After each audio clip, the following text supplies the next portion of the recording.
حدیث مبارک کې دی محمد رسول الله صلی الله علیه وسلم مبارک فرمای چې ورکه یو مزدور ته د دې مزدوري مخکې د دینه چې د دې مزدور هغه خولم نوي وچه شوي.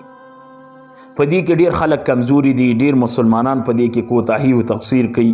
په مزدور باندې یو کار وکي، په نوکر باندې نوکری وکي، نورورا چې څنګه نوکر نوکری وکي بیا هغه ورته خپل مزدوري ته درېږي، لاس ورته نیولی لکه سوال چې تی کوي ورکوي نه، نن بشي سبا بشي، نن بشي سبا بشي، همدغه بانې ورته کوي. دا ډیره عظیمه ګناه ده، د یو مسلمان زړه ازارول دي.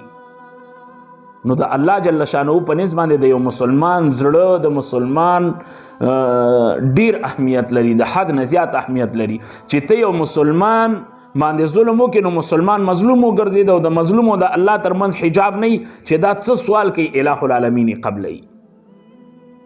نو مخکې د دینه چې د یو مزدور حدیث مبارک کې راځي اعطوا الاجیر اجره قبل ان يجف عرقه،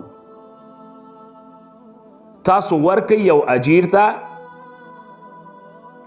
اجره د دې هغه څه شی د دې مزدوري ورکي قبل ان يجف عرقه، مخکې د دینه چې د دې هغه خوله وچه شي، یعنی خوله وچه شوي نه خوشحالي کوي. نو دغه په نبوي ارشاداتو باندې عمل کول ستاسو او زمونږ ټولو په معاشره کې هغه نیکنامي کېږي. په دې باندې یقین وکړئ چې په معاشره کې څوک د مزدور سره، نوکر سره، لوګري سره حسن تعامل کوي، ښه تعامل کوي، قسم دی په بر کلي کې هم نامشهوري چې فلانکی حاجي صاحب چې دی مزدور خوشحال ساتي، لوګری خوشحال ساتي، نوکر خوشحال ساتي.